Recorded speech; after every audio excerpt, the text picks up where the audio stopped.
Hey guys, in today's video we're going to be talking about 5 common PhD myths that we're going to try to debunk, demystify, but also share my advice in case you're wondering this is actually a reality, because it turns out it is actually a myth. So without further ado, let's get into number 1. No one's all about that myth that you need to be a genius to do a PhD. And believe it or not, if you want to take me as an example, it is not the case at all. I got a D in my A-level biology, so if you are not from the UK, that is high school, so I didn't do very well in the profession that I got my PhD in. And look, I have a doctorate in vascular pharmacology, and many others that I know, I'm not saying that they're not clever, but you don't have to be a genius to do a PhD.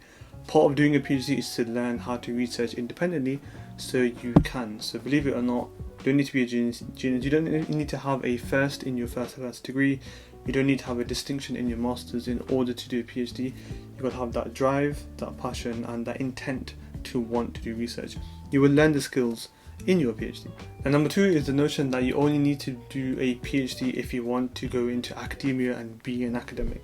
Now, although I am biased towards this and I still have the desire to be a lecturer and professor, I know many people who have gone on to industries, gone on to become consultants in their field based off a PhD. So don't think that, oh, I don't want to be a lecturer, so I'm not going to do a PhD.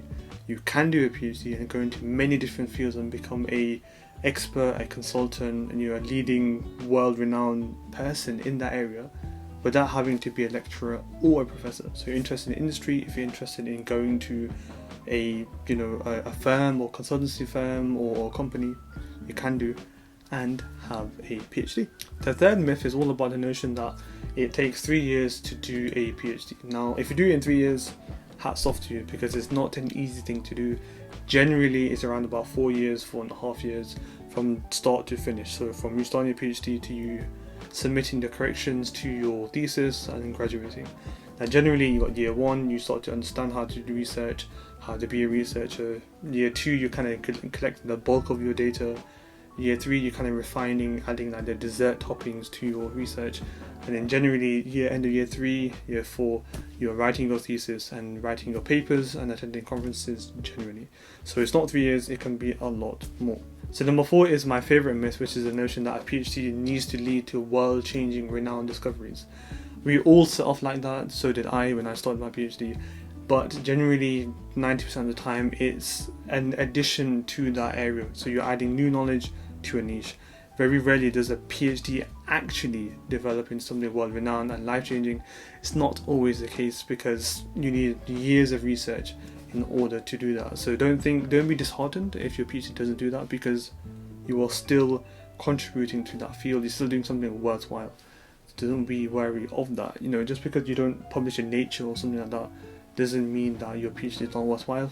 Just like mine, you have learned yourself, the team has learned, the research group, the uni, and even the people in that niche. And lastly, the 5th myth that we're going to debunk is the notion that a PhD is lonely, unrewarding, and depressing.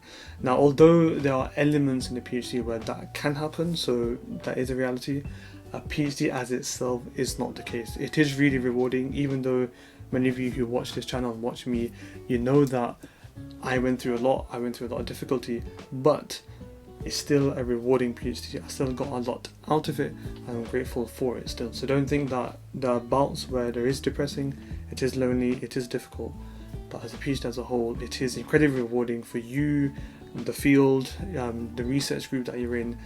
It is very rewarding, it is worthwhile, you change as a person for the better, and you get a really cool doctorate and many qualifications with it. So the PhD is many more than the memes that you see across social media, that it's relentless, it's boring, it's such a headache. It's not the case. There are elements where it is just like a normal job, just like another degree, but a PhD is incredibly satisfying and rewarding when you get over that finish line. So guys, those were some 5 common myths related to research, in particular a PhD, that I wanted just to break down, share my 2 cents, just to make sure that you can remove that notion from your head. If you thought it was a reality, I can take my word for it. These are not realities, these are just myths that have been debunked by me right here, and probably many other people who have seen these myths on the internet. So if you're all worried, hopefully this kind of reassures you a bit. If you're all thinking of doing a PhD, or if you are doing one and you're worried about these myths becoming reality, that is not the case. If you want to follow me on the other social media platforms, you can do. Instagram's over here.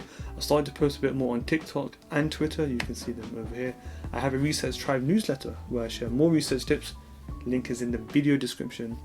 And last but not least, if you want to like, comment and subscribe to this channel, you're more than welcome to. It will help me, it will help this video, and it will help other researchers who hopefully will see this video.